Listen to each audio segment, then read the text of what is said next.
Hi everyone. We are moving into week 6 of our studies, and I'm glad we've been able to make it this far. For this week's Segway, we will be reviewing last week's learning experiences and preparing for this week's content and exercises as we move into our summative project work for next week. Last week, we started to review and ask questions concerning Mr. Holden's shoe scenario, where he enlists his daughter and her fellow economic degree classmates to help him start up a shoe company. To understand the scenario, we read through an initial email from Mr. Holden to his daughter. Then we worked through a series of slides that helped us make some sense out of his situation. By listing what we know and what we don't know, we were able to begin drafting a driving question. After making a bit of sense of the situation, we jigsawed ourselves into a project groups to begin working on running editable lists of our best of knows and need to knows from the phase 1 exercise. Then we engaged several interviews in the phase 2 that provided us more information that helped us describe Mr. Holden's economic situation a little better. Having analyzed the interviews, we added more questions to our know and need to know lists and further revised our driving question draft. Having been able to observe and analyze some source material, we turned our attention to Chapter 1, Section 3 reading that focuses on concepts related to economic growth, circular flow of economic activity, and thinking like an economist. For this week, we will continue working with concepts you identified in Section 3 reading selection, while also engaging with more source material from Mr. Holden's scenario. As we work throughout the week's exercises, we will also be engaging critical skills related to a type of creative design process that economics often use. In order to engage with economic matters and situations, economists pursue description, which allows us to know what the world looks like, sort of like observation in relation to the design cycle. Analysis, which involves asking higher order questions of observations made in the description, sort of like asking questions to understand how different parts of a piece of art are made and why they are used to create something new. Explanation, which is the effort to communicate the findings that we've documented in our analysis, sort of like developing connections as to why and how an artwork is made and what makes it special. Then we have prediction, which is the phase that enables us to provide forecasts, make models, and form recommendations for actions in the future based on an economic scenario's description, analysis, and explanation. Sort of like starting to create our own artwork based on what we've learned from the prior steps. In order to learn more about our applicable economic principles and concepts, we will continue work towards describing and analyzing Mr. Holden's shoe company scenario in order to prepare for our assessment projects that will prompt us to explain and make predictions as Mr. Holden's company advisors by the end of next week before our break. Before I leave you today, let's take a look at a timely tech tip that might help you begin thinking about making remote, visually rich multimedia presentations that will help us develop our recommendations and present them for Mr. Holden next week. We are always communicating through words and actions in almost every real-time or synchronous or asynchronous interaction we have with others. What we communicate is determined by the needs and environment we find ourselves in at any given moment. As a general rule, we communicate with specific audiences that we choose or have been chosen for us, depending on our circumstances. Whether formally or informally, consciously or unconsciously, we develop a range of abilities to organize and share our thoughts related to the goal of our communication.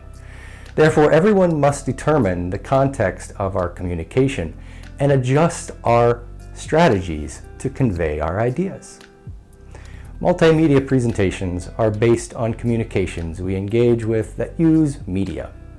Media such as audio, images, video, animations, graphs, models, maps, presentation slides, etc. This resource helps us relate and convey our messages while providing engaging material to connect to, improve, and develop an audience's understanding and experiences. There are a number of strategies, tools, and techniques that help us develop multimedia presentations. And the sheer amount of options that exist can paralyze us when we start any multimedia presentation. So with this said, if you start to understand the essentials of what goes into the multimedia production, you'll be able to step through some of the processes and match a growing number of tools and techniques that help you layer multimedia on top of your presentation's content. So multimedia production involves three things: basically pre-production, production, post-production. It's that simple. Now, these three stages can be used as a roadmap or a guide to help us start finding solutions to our presentation needs. Pre-production involves developing inquiries, answering questions related to our driving questions, and organizing our content in a way that helps the audience follow mine or your presentation. Whatever your situation you're in, use the following concrete steps and conceptual strategies and/or tools to help plan your production stage. So, ask and answer supporting questions to map out your content you want to present. Develop plans of action and/or outlines or scripts of your content using technologies that facilitate collaboration with others, such as Google Documents, and share your content to receive feedback and suggestions before you start to develop your presentation. Remember, if you need to make adjustments to your presentation, it is always easier to adjust your plans in writing than having to go back and revise various pieces or parts of your presentation during the production and post-production stages. Review your outline script and develop thorough notes about how you will present your ideas using audio and visuals. Establish a personal system to begin collecting and organizing the multimedia you have decided to use to augment your presentation's content. Then plan out the tools and methods and sources you will use during your production of your presentation's delivery. The second step of your multimedia presentation is to produce the files to deliver your content as documented in your pre-production process. To do this, review your ideas documented in the pre-production stage. Record your audio that will help explain your presentation's delivery using audio and video or audio recording software and hardware. Create, capture, and collect the visuals you have in mind to convey or share and highlight your presentation's ideas and message. You should have already planned out the tools and resources in the first stage of pre-production. Then you can use these tools to access and further develop these tasks.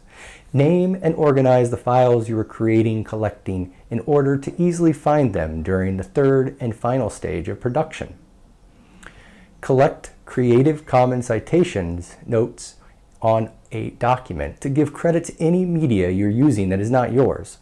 Be sure you have the right to use another person's or groups of people's media before you use it.